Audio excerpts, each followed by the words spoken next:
ఇది కరీంనగర్కు ఒక సుదీర్ఘమైనటువంటి దూరంగా ఉన్నది కాబట్టి ఇక్కడ నుంచి వేములవాడకు చాలా ఈజీగా పోవచ్చు అన్నటువంటి ఉద్దేశంతో గన్నేరువరం మండల ప్రజల కోరిక మేరకు 23 జనవరి 1వ తారీఖు రోజున మరి 72 కోట్ల రూపాయలు ఫైనాన్స్ క్లియర్ చేసి మరి తీసుకురొచ్చి పని కూడా మొదలుపెట్టడం జరిగింది. కొంత దూరం కొండపూర్ దాకా రోడ్డు కూడా వేయడం జరిగినది.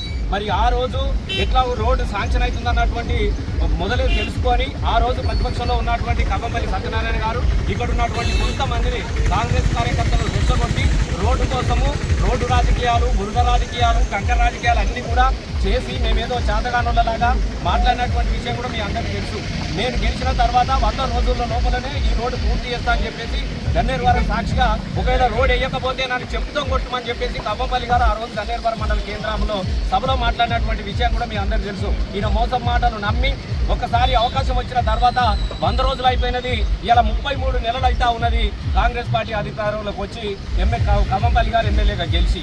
మరి 33 నెలలుగా అనేక సందర్భాలలో కూడా ఇక్కడ ప్రజలు అడుగుతూనే ఉన్నారు, సార్ 100 రోజులు చేస్తాను రోడ్ అంటే, లేదు ఒక 3 నెలల టైం ఇవ్వాలని చెప్పాడు. కొద్ది రోజుల తర్వాత ఆ కాంట్రాక్టర్కు ఒక 5 కోట్ల పని చేసిండు కాబట్టి కమలుద్దీన్ గారు వాళ్ళు అడగడం జరిగినది, సార్ నేను 5 కోట్ల పని చేసిన ఈ 5 కోట్లు నాకు ఇప్పియండి, నేను గన్నేరువరం దాకా కూడా మొత్తం డబుల్ రోడ్ వేసిస్తా అని చెప్పి అడిగితే ఆయన దగ్గర ₹1 కోటి కమిషన్ తీసుకొని బిల్లులు ఇప్పిస్తా అని చెప్పేసి 33 నెలలుగా ఆయన చెప్పులు అడిగేటట్టు సెక్రటరీ తిప్పుతున్నాడు తప్ప ఇవాళ ఆయనకు ఒక్క పైసా ఇప్పించిన పాపన పోలేదు. నేను పైసా లేకుంటే ఎట్లా వేయాలి సార్, చేసిన పనికి ఇప్పిమని చెప్పి అడుగుతా ఉంటే 100 కోట్లు అయిపోయినది, మా దగ్గర పైసలు లేవు, మాకు ఇది లేదు ఇది ఇవాళ అబద్ధాల మాట అని చెప్తా ఉన్నాడు. మరి ఆ రోజు 100 రోజులలో ఎట్లా చేస్తాను, 3 నెలలలో ఎట్లా చేస్తాను?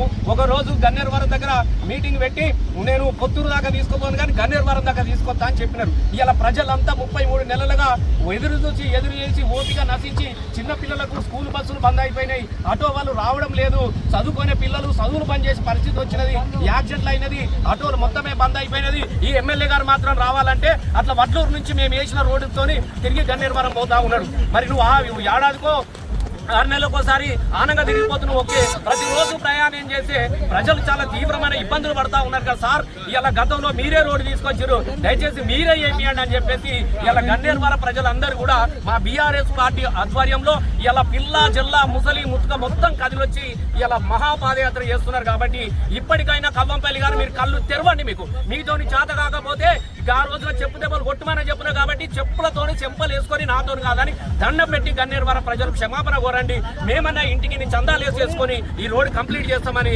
మేము ఈ సందర్భంగా మీకు చెప్తా ఉన్నాం. చాలు అని చెప్పేసి మాకు మద్దతుగా వచ్చినటువంటి మా ఆడబిడ్డలకు, అవ్వలకు, అలాగే ఈ కార్యక్రమంలో భాగస్వాములైనటువంటి ప్రతి ఒక్కరికి కూడా, అలాగే ముఖ్యంగా మా ఆటో యూనియన్ సభ్యులకు, వాళ్ళు పడుతున్నటువంటి తిప్పలు వర్ణనాతీతం ఉన్నాయి. అన్న మేము ఒక్క పూట కనీసం గుల్లపల్లి దాకా వచ్చి గన్నేరువరం పరిస్థితులు ఉంటే ఒక టైరు ఉండలేదు, ఒక స్టీరింగ్ ఉండలేదు, నానా ఇబ్బంది పడతా ఉన్నాం, చచ్చి బతుకుతున్నామని చెప్పేసి మా ఆటో యూనియన్ పెద్ద ఎత్తున మద్దతు ఇచ్చినందుకు వారికి హృదయపూర్వకంగా నేను ధన్యవాదాలు తెలియజేస్తా ఉన్నా.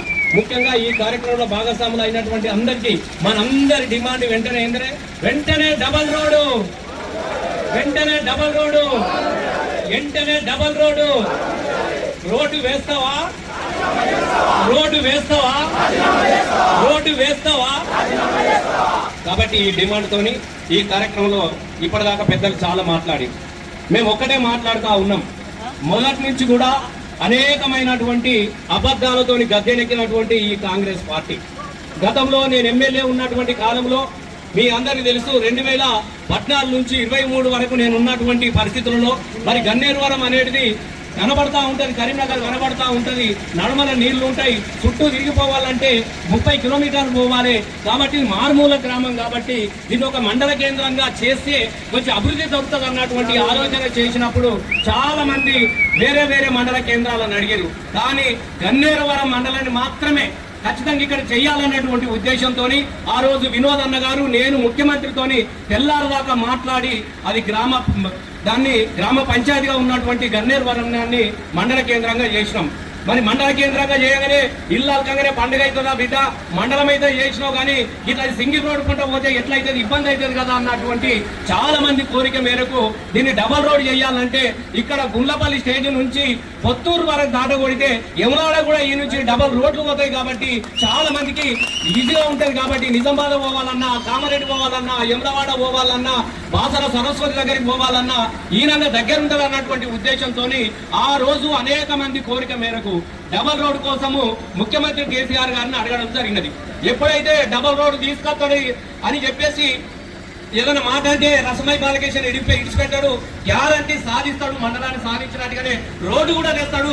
ఇది లేవకముందే మనం రొల్లిపెట్టాలా అని ఒక లంగా ఉపాయం చేసుకొని చాలా మంది యువజన సంఘాల నాయకులను కలుపుకొని ఆ రోజు ఇక్కడ నన్ను అడ్డగించి రోడ్డు వేస్తావా అని చెప్పేసి అంగిలాలు చింపుకొని ఆగం చేసి మీ అందరు తెలుసు, అరే పిచ్చోడా నువ్వు అడిగినవా నేను రోడ్డు చేయలేదురా, నా గన్నేరు మండల ప్రజల కోరిక మేరకు చేయాలనేటువంటి ఆలోచన చేసుకొని ఆ రోజు కరీంనగర్ కేసీఆర్ గారు వస్తే ఆయన హెలికాప్టర్ నుంచి హైదరాబాద్ పోకముందే ఇదిగో జీవో 72 కోట్ల రూపాయలను విత్ పిచ్చి, ఇది అగాధం కాదు, ఫైనాన్స్ క్లియరేషన్ చేసి 72 కోట్ల రూపాయలను గంట లోపల తీసుకొచ్చి ఇక్కడ గన్నేరువరం మండలానికి సంబంధించినటువంటి అప్పటికి టెండర్ వేపించి పని కూడా మొదలు పెట్టినా అక్కడ శిలాఫలకం ఉంటది, మీరు చూడొచ్చు అక్కడ శిలాఫలకం ఉంటది. అప్పుడు ఈలోగా ఎలక్షన్ రావడం జరిగినది, టెండర్ అయితే అయిపోయినది, రోడ్డు మొదలైనది, కొండాపురం దాకా పోయినది. ఈలోగా ఎలక్షన్లు వచ్చినాయి. ఎలక్షన్లో రాగానే ఆ రోజు ఏం చెప్పినాడు, గీన్ దాకానే వస్తుందా, నన్ను గెలిపి 100 రోజులలో నేను రోడ్డు తీసుకొస్తా అని చెప్పి పెండ్లా మొగడు ఇద్దరు గన్నేరువరం మండల కేంద్రంలో అక్కడ మీటింగ్ పెట్టి 100 రోజులలో ఈ రోడ్డు వేయకపోతే నన్ను చెప్పుతాం కొట్టుడు అని చెప్పినాడు. మరి ఇప్పుడు 33 నెలలు కొట్టుమంటావా నారాయణ నుండి అడుగుతుంటే చెప్తాయి. ఒక్క రోడ్డు కాదు, ఇక్కడ మా కేశవపట్నంలో కూడా పోతిరెడ్డిపల్లి లింగాపూర్ ఒక రోడ్డు ఉండే, అట్లాగే ఇలా లక్ష్మీపూర్ నుంచి వెళ్ళి నడిచొచ్చే పరిస్థితి లేదు. నా ఊరు అంటాడు, వాడు ఊరు కాదు మన కాదు, ఓటు కోసం రాయించుకొని ఆయన ఇక మాట కూడా ఇచ్చేసి పొత్తు కొడతారని పచ్చనూరు అంతా నాదేని కబ్జా పెట్టాం. ఇక పచ్చనూరులో కూడా ఇలా కనీసం అక్కడ బిడ్డు కోసం నొల్లి పెడతా ఉన్నారు, లారీలు పోలబడతా ఉన్నాయి. ఈ ఒక్క రోడ్డు ముచ్చట కాదు బిడ్డ, అన్ని రోడ్ల లెక్క తీస్తాం, నీ లెక్క కూడా తీస్తాం. మీకు ఇది కూడా చెప్తున్నాం మిస్టర్ కల్లంపల్లి నారాయణ, అన్ని రోడ్ల లెక్కలు తీస్తా, నీ లెక్క కూడా తీస్తా బిడ్డ ఇలా.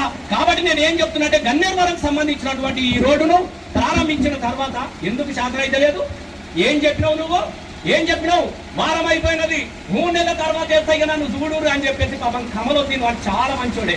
నేను 100% చెప్తున్నా, వానంతా మంచి మనిషి లేడు, పైసలు ఇవ్వకపోయినా కూడా దాకా వేసుకుంటూ వచ్చింది. ఒక 5 కోట్లు అయినాయి, 5 కోట్ల బిల్లు ఇవ్వమని చెప్పేసి నారాయణ దగ్గరికి పోతే 5 ఇప్పిస్తా, అందుకే నాకు 2 ఇవ్వని చెప్పాడు. మొత్తం 70 తెచ్చినావు, నాకు ఇంకెక్కువ రావాలి కానీ ఇప్పుడైతే ఒక 2 ఇయర్ రాదు, తర్వాత చూసుకుందాం అన్నాడు. ఈ లభంగా మాటలు నమ్మే అని పోటీ చేతులు పెట్టింది. నువ్వు మాటికి నిజం అని చెప్తా ఉన్నా బిడ్డ. నీకు డబ్బులు తీసుకొచ్చి అప్ప చెప్పిన సంచి పేరు కూడా చెప్తా, నీకు ఏ సంచిలో తీసుకొచ్చిందో 1 కోటి రూపాయలు కమలోద్దీన్ దగ్గర దొబ్బి బిల్లు ఇప్పిస్తా అని చెప్పేసి పాపం సెక్రటరీ దగ్గరికి తిరిగి మన యాస్ట్ వచ్చి అంత చివరికి క్యాన్సర్ వచ్చింది. ఆయన కాంట్రాక్టర్కు ఎవరి కాంట్రాక్టర్ చివరికి క్యాన్సర్ వచ్చిపోయింది. అయినా పర్వాలేదు అన్న, ఈ 5 కోట్ల పని చేసిన ఈ 5 కోట్లు ఇప్పిమానన్నా, నేను మొత్తం గన్నేరువరం దాకా డాంబర్ రోడ్ ఎత్తాను ఆయన చెప్తే ఈ 5 కోట్లు కూడా ఇప్పియలేనటువంటి ఒక దద్దమ్మ కాంట్రాక్టర్ నాట మార్చేస్తాడట. మార్చాల్సింది కాంట్రాక్టర్ కాదు, మార్చాల్సింది నిన్ను బిడ్డ. అది గుర్తు. అందరు భోజనాలు చేయాలి దయచేసి.